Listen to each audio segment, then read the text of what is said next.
Olá, pessoal, sejam novamente bem-vindos ao canal. Hoje o quarteto está aqui reunido novamente. O João hoje foi agraciado com o filhinho dele que nasceu, né? Então ele é presente de Deus, mas a gente está aqui junto com ele, curtindo esse momento maravilhoso com ele, tá? Então ele está aqui sendo representado aqui pelo quarteto. E hoje a gente tem aqui um entrevistado de peso, um advogado, o doutor Augusto Leitão, muitos devem conhecer aí da internet, né? E ele é especialista em direito militar, atuou durante muito tempo como militar e se dedicou, depois de um tempo, a defender essa classe, tá? E, assim, como que chegamos até o doutor Augusto, ou melhor, como que ele chegou até a gente? A gente sabe que o texto da suspensão que veio do Senado para a Câmara, ele foi um pouco omisso. Ele deixou de fora os servidores municipais, estaduais e também os militares.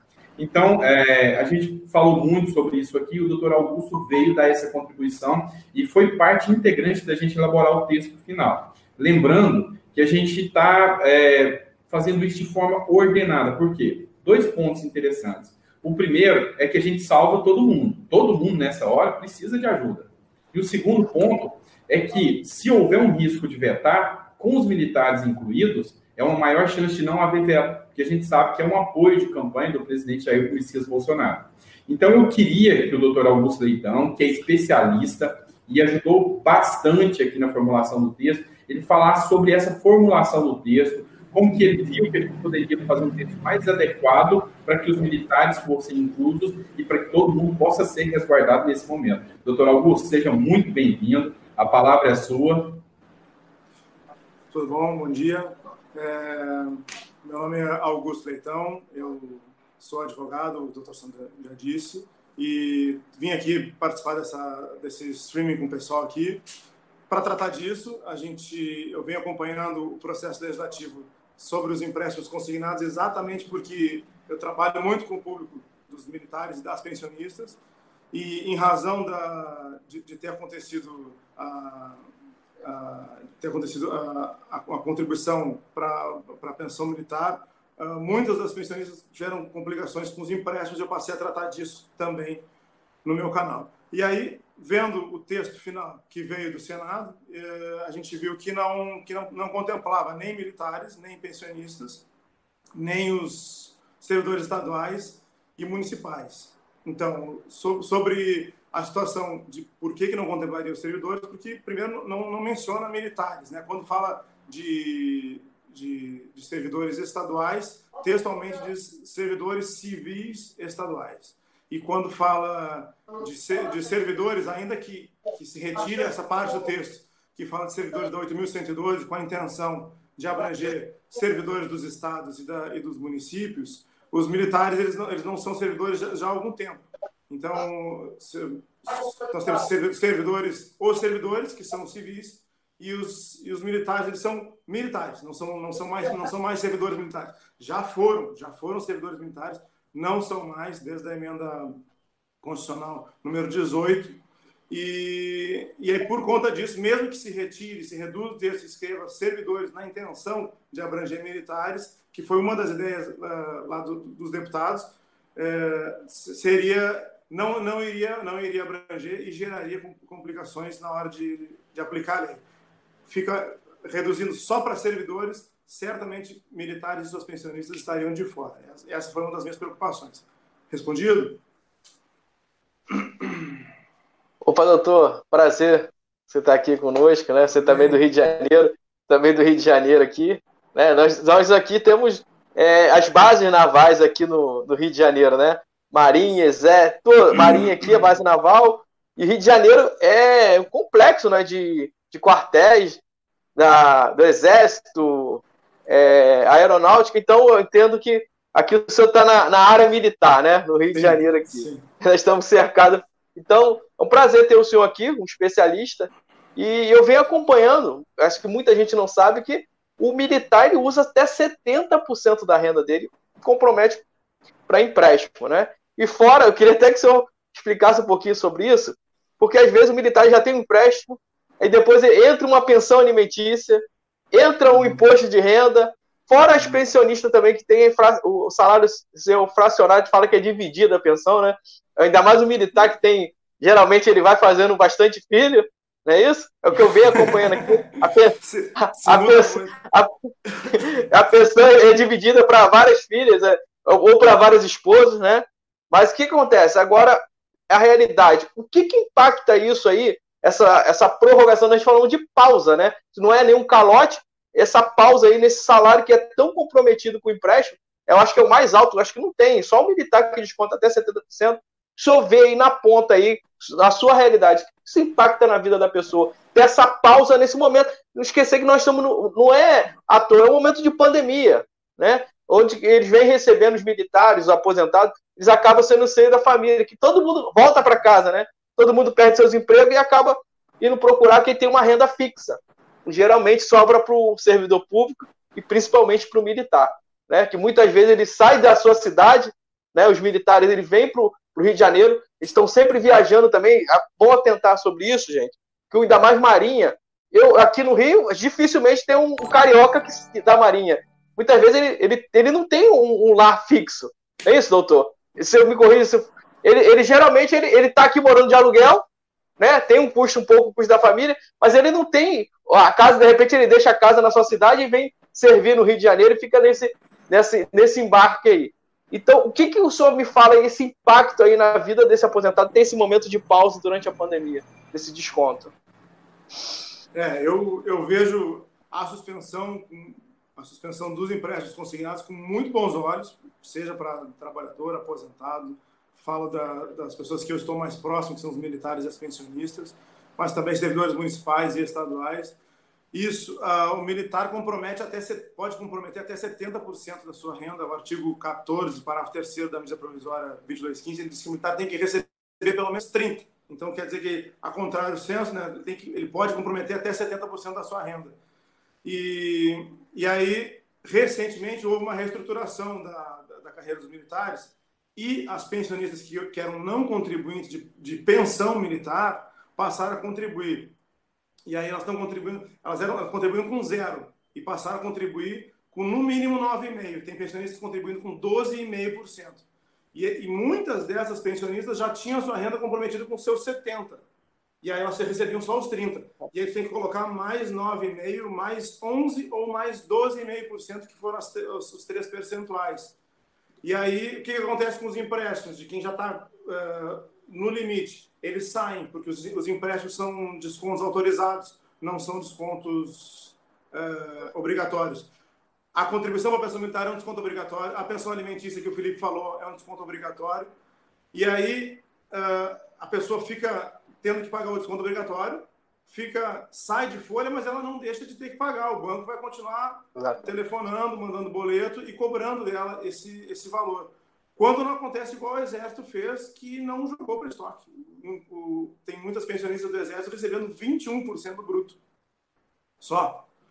E aí, assim, quando a gente fala de pensionista, fica mais claro de ver que elas passam bastante trabalho. Eu faço parte de um grupo com quase 200 pensionistas e vejo que a intenção delas era mexer na contribuição, mas 90% das mensagens é sobre empréstimos, margem, suspensão, e se o banco ligou, se o banco está atrás delas, elas estão realmente...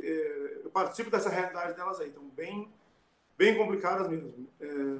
E a pensionista, ela recebe o doutor Sandro falou, a pensionista recebe uma fração, que ela pode ser metade, 1/3, 1/6, 1/8, e eu já vi fração de 1,64 avos, que representava R$50. Aí ela pode receber 30% de R$50, daqui a pouco ela tem um contra-cheque de 15. Imagina. Então, complicado, sim, acompanho a realidade deles, entendo o porquê que gostariam de estar dentro, e muitos deles acreditam estar dentro, compartilham vídeos dos deputados, dos senadores, e alguns vídeos de projetos de lei que não os contemplam, mas eles estão contando com isso. Respondi isso, Felipe? Obrigado, doutor. Fala, doutor Augusto, seja bem-vindo aqui aos nossos canais, né, ao nosso público. Muito bom ter vocês e estar aqui de novo com meus colegas. Poucas pessoas sabem, eu acho que eu nem falei sobre isso ainda no meu canal, mas eu também sou militar do Exército, servi em infantaria também por um tempo e hoje também estou na reserva. Eu sei um tanto quanto da realidade do militar, especificamente das Forças Armadas. mas a gente precisa esclarecer algo aqui que eu vejo que é dúvida nos canais da gente, que quando se fala militares, a gente observa que a tendência é sempre falar de Exército, Marinha e Aeronáutica, mas essa inserção, né, que a gente está querendo colocar no projeto do Otto Alencar, né, na 1328, para alcançar os militares, não podemos esquecer, e aí eu quero que o senhor, doutor Augusto, fale um pouco mais sobre isso, que a gente está também colocando os militares dos estados, não é isso?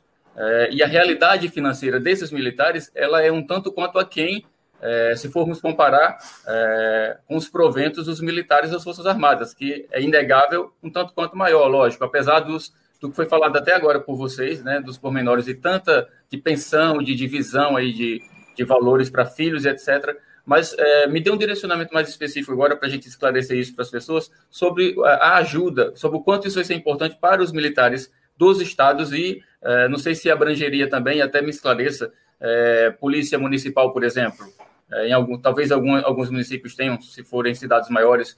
Me dá um parâmetro, por gentileza, doutor Augusto, sobre isso também. Então, assim, por conta do princípio da legalidade, né, a administração pública só pode fazer aquilo que tá na lei. Quando a lei não está bem clara, bem detalhada, isso vai desaguar no judiciário. Vai começar a DIN 1, dizendo que tal parte, tal trecho é inconstitucional, tal trecho está beneficiando determinada categoria e não beneficiando outra.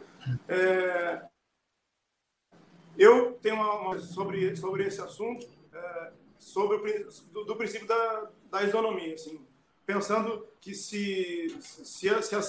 da mesma forma que se a gente tem que incluir os servidores estaduais e municipais por estarem servidores federais, os militares estaduais estaduais, bombeiros, polícia, e lá no meu estado a brigada militar, que não se chama polícia, mas tem as mesmas atribuições da polícia militar, eles só estariam contemplados se isso estiver claro e escrito no texto. O texto que veio do Senado fala em servidores estaduais civis.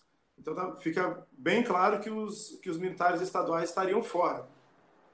Aí a única maneira que eu vejo de deixar isso claro e contemplar mesmo seria apresentando uma emenda. Aí tem que ver a forma que isso acontece, se tem se apresentando a emenda, necessariamente isso vai voltar para ser votado de novo no Senado. Eu entendo que eu tenho recebido algumas pessoas no meu canal dizendo que não, já passou no Senado, tem que passar assim, tem que passar assim. Quem está falando é aposentado ou pensionista. Mas sem crítica nenhuma, que lógico que quem está do lado de dentro já foi aprovado uma vez, está satisfeito. Quem não foi contemplado pelo texto está querendo brigar para entrar. Mas, assim, da mesma forma que uma pensionista do INSS tem que receber, eu não veria a diferença de uma pensionista militar ou uma pensionista estadual. Ou até conversei com o doutor Sandro esses dias, os militares do antigo estado da Guanabara, que muitas vezes não são lembrados. O Rio de Janeiro, o Felipe falou, por que o Rio de Janeiro tem tantos militares? O Rio de Janeiro já foi o Distrito Federal. Quando o Distrito Federal foi transferido para Brasília, mudou a folha de pagamento, passou a ser pago pelo Ministério do Planejamento, e aí esses policiais militares do Distrito Federal do Rio de Janeiro tiveram algum alinhamento com os militares do Distrito Federal, mas toda vez que se trata de benefício, de aumento, de reajuste, eles estão fora. Então, se não tiverem contemplados ali, muito provavelmente vão dizer que só vão ser contemplados os estados do Distrito Federal e, de novo, o estado da Guanabara ficaria de fora. São os militares do antigo estado da Guanabara. Respondi? Falei muito. Não, doutor. Foi muito bem colocado seus posicionamentos, tá? Só complementando, realmente esse questionamento tem muito. Mas não pode voltar para a Câmara. Lembrando que o regimento interno, tanto da Câmara quanto do Senado, eles têm duas matérias que não retornam. É quando você questiona a inconstitucionalidade ou quando a matéria é orçamentária. Então, o fundamento aqui é o princípio da igualdade. Uma vez que essa pandemia, esse vírus, afeta todo mundo de igual forma, tanto física quanto financeiramente. Então, a gente quer alcançar com base no princípio da igualdade, que é um princípio constitucional, e com base nesse fundamento constitucional, a ideia é que não volte para o Senado. E para o pessoal que fala, não, mas deixa do jeito que está, não. Tem um ponto estratégico aqui, sim. que o quê? Os militares estando inclusos, a gente tem uma maior possibilidade de sanção. Não adianta nada deixar como está e chegar lá para ter um veto, tá? Então, a gente tem um ponto estratégico aqui. Doutor Augusto, foi um prazer te receber aqui nos nossos canais, tá? Falo aqui em nome do quarteto que nós estamos muito, muito satisfeitos, principalmente em saber que nós temos mais um amigo que está na luta aqui e mostrando que fazer o bem irradia. E a gente, quando eu recebi sua mensagem, eu fiquei muito satisfeito. Doutor, eu quero ajudar. Doutor, eu quero ajudar. Vamos fazer o possível para alcançar o máximo de pessoas. Então, assim, só quero reiterar que tudo isso que está acontecendo é um movimento que nunca mais vai ser apagado. Tá? Ninguém nunca deu voz para esse público que foi esquecido. Neste governo, nos governos anteriores, sempre foi assim. Sempre foi assim. Então, agora está começando a nascer uma voz que clama por eles e todos que fazem parte disso estão de parabéns. Então, doutor, muito obrigado mesmo. É um prazer estar contigo aqui. Eu falo aqui em nome do quarteto e em nome de todos os aposentados e pensionistas. Civis, militares, tá? Servidores. Graças a Deus que esse movimento começou e que existem pessoas como o senhor e como todos esses que estão lutando. Muito obrigado mesmo. Então, te agradeço pelo espaço e por estar aqui com vocês.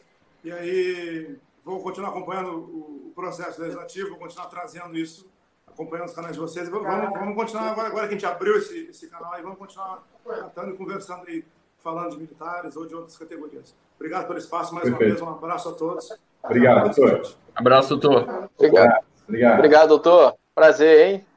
Tchau, tchau.